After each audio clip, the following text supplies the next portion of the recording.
Hello YouTube, this is That Guy 781. I want to do a video based on bugging out. My case, I guess, will be kind of more urban survival slash bugging in. And here we go. Alright, first we have the bags, which that one's I believe they said it's like some type of SWAT responder bag from Cheaper Than Dirt. It's like 30 bucks. The messenger bag was like 30 bucks as well.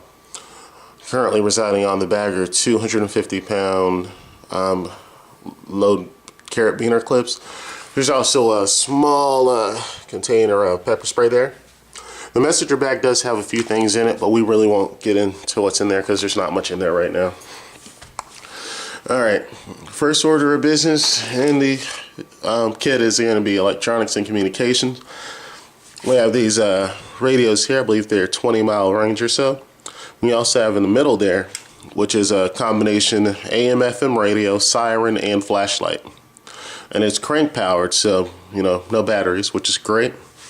And it does go in the blue pouch. The blue kind of means electronic. Kind of color coded a few pouches here for different things, but we'll get into that in a second.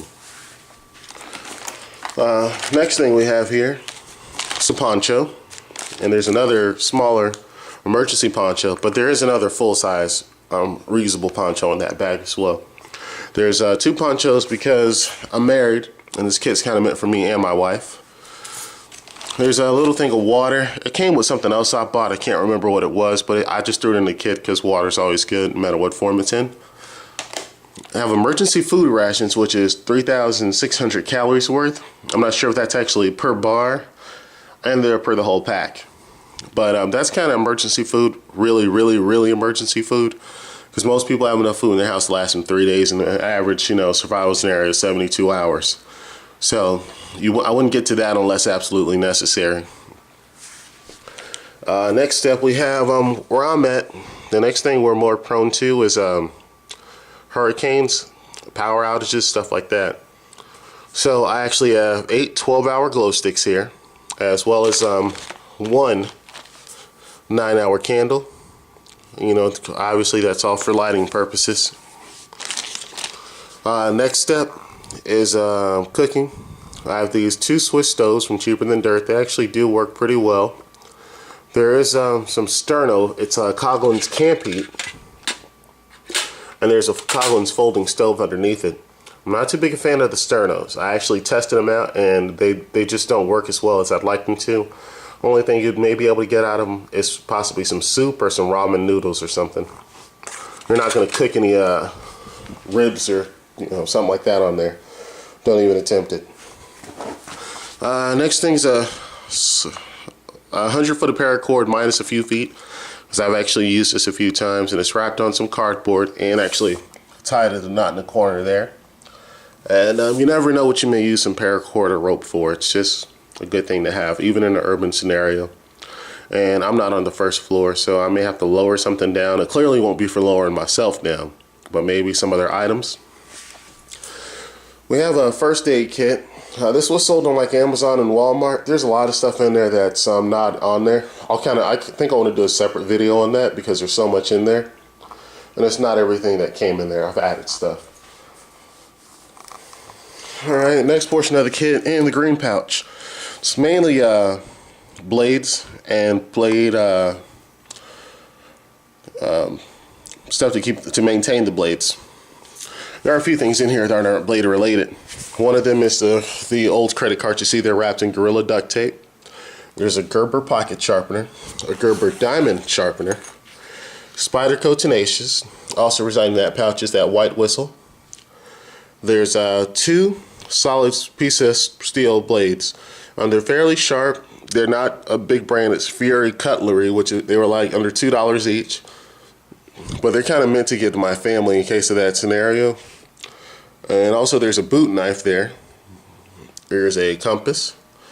There's a quote-unquote 5-in-1 survival tool, which it's on that side we have the compass, which didn't turn at all apparently. There's also a thermometer on the other side.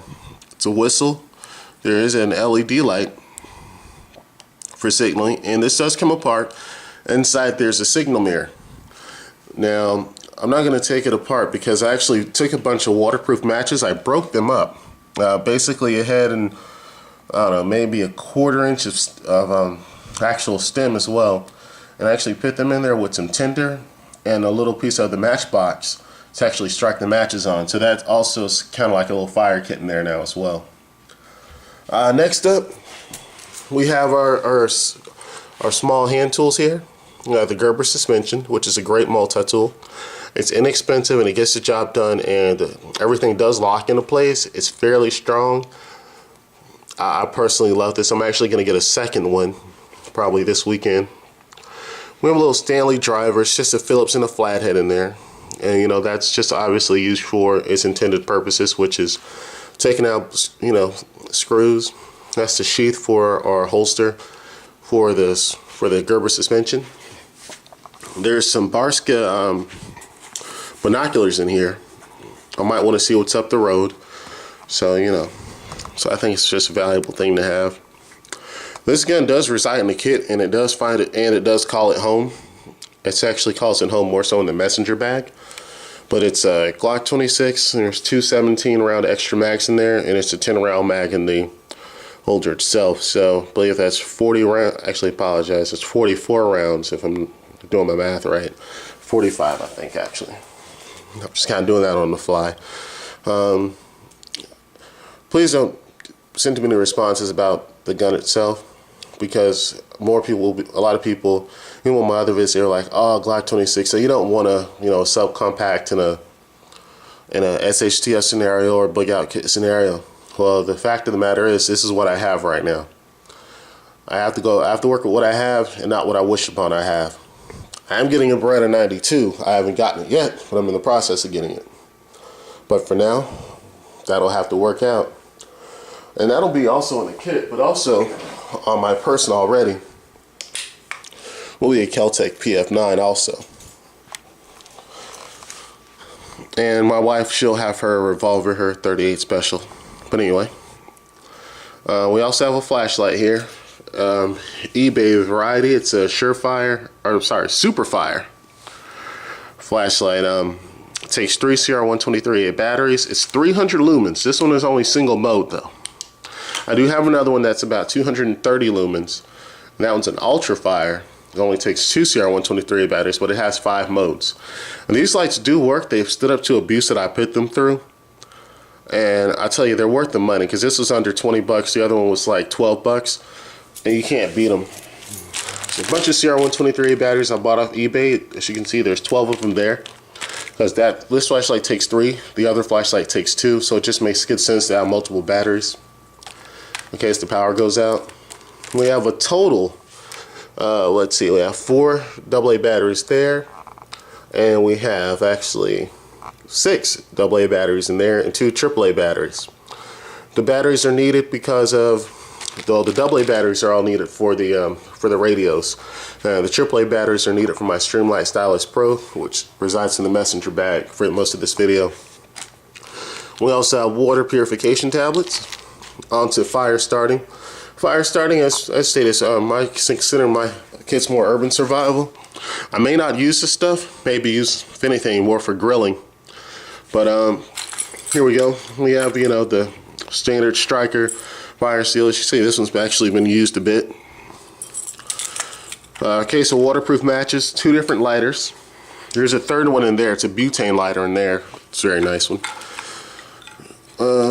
We have these wood sticks. I can't remember what kind of wood they are, but they're supposed to be it's supposed to be able to strike even when it's wet. And it does work. In here we have some quick tinder and a bunch of cotton balls. Just in case I'm having trouble finding stuff that I can light very quickly. And all that resides in the orange bag. This section, the stuff right here, goes in the orange bag. Orange for fire, for heat.